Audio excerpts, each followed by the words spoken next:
Good morning, students. Today we're going to continue with the fifth chapter, that is Earth magnetism. There are some following facts that we're going to learn, and we even know it better much before. A freely suspended magnetic needle always rests in geographical north-south direction. यदि आप किसी भी magnet को या किसी लोहे की बनी हुई निडल को या कंपास निडल को धागे की मदद से लटकाते हो तो वो हमेशा हमारे जोग्राफिकल साउथ और नॉर्थ के डायरेक्शन पे आके रेस्ट करती है.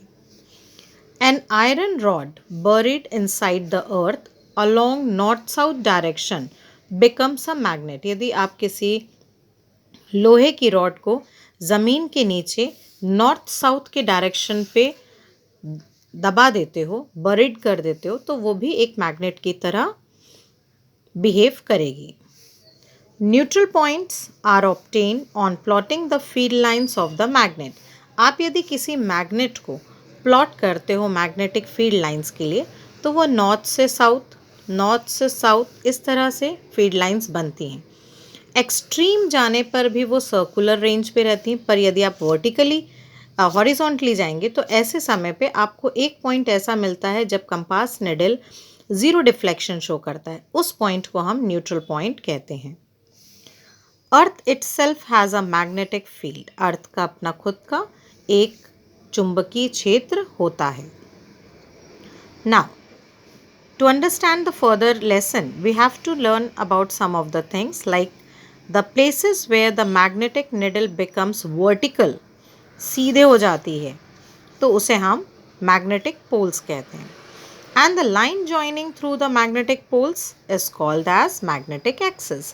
तो दो तरह के axis हमें मिलते हैं. एक मिलता है हमें magnetic axis और एक मिलता है geographical axis.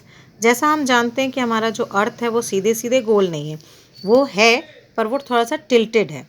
टिल्टेड होने की वजह से उसका नॉर्थ साउथ का डायरेक्शन और मैग्नेट का नॉर्थ साउथ का डायरेक्शन में थोड़ा सा डिफरेंस आता है. The line joining the places where the magnetic needle becomes horizontal, it is called magnetic equator. जहाँ पर वर्टिकल होता है उसे मैग्नेटिक पोल्स कहते हैं, हॉरिजॉन्टल होता है तो उसे मैग्नेटिक इक्वेटर कहते हैं. For this, we have to learn about two types of meridian. Meridians are the imaginary lines which are running parallel and they are emerging out from the north and moving towards the south. तो ऐसी कुछ आभासी रेखाएं जैसे हम कहते हैं imaginary lines जो नॉर्थ से साउथ की तरफ हमारे पास पैरेलली मिलती हैं उन्हें हम मैरिडियंस कहते हैं. तो दो तरह के मैरिडियंस होते हैं. एक हमें कहलाता है मैग्नेटिक मैरिडियन, दूसरा होता है geographical Meridian. The line joining the earth magnetic poles is called as magnetic axis and a vertical plane passing through it is called as magnetic meridian. वो लाइन जो इस अर्थ के मैग्नेटिक पोल्स से join करती हैं उसे मैग्नेटिक एक्सिस कहते हैं और इनके थ्रू जो प्लेन मिलता है वर्टिकल प्लेन उसे हम मैग्नेटिक मैरिडियन कहते हैं. Next is your geographical Meridian. The line joining the geographic north and south pole is called as geographic axis and the vertical plane passing through it is called as geographical meridian. जिस तरह magnet में हमें axis भी मिलता है उसी तरह geographical axis भी मिलता है और जोग्राफिकल मैरिडियन प्लेन भी मिलता है. To understand further lesson, we should know about two types of angle, one which is angle of declination. The acute angle between the magnetic meridian and the geographical meridian at a place is called as angle of declination. ये हमारा geographical meridian है, ये हमारा magnetic meridian है. तो इनके बीच में ये दोनों planes के बीच में एक छोटा सा angle, acute angle means which is a less than 90 degree is a angle of declination. Next, when you talk about then it is angle of dip. Angle which the axis of a magnetic needle freely suspended at a place in magnetic meridian makes with the horizontal line is called as angle of dip. वो angle जो horizontal component के साथ magnetic needle बनाती है उस angle को हम angle of dip या एंगल ऑफ इंक्लिनेशन कहते हैं.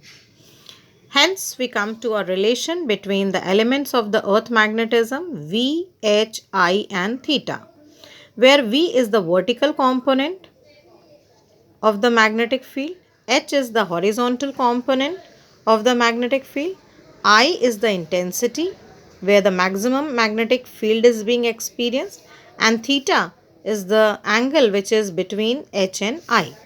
Hence, we are getting horizontal component H is equals to I cos theta, vertical component V is equals to I sin theta. V upon H is equals to I sin theta upon I cos theta. I cancel, you get tan theta. Cross multiply your value. V H will be cross multiply. V is equals to H tan theta. Squaring both the equations, you will be getting H square plus V square is equals to I square cos square theta plus I square sin square theta. As the identity stands, sin square theta plus cos square theta is equals to 1. Hence, what you are getting? H square plus V square is equals to I square.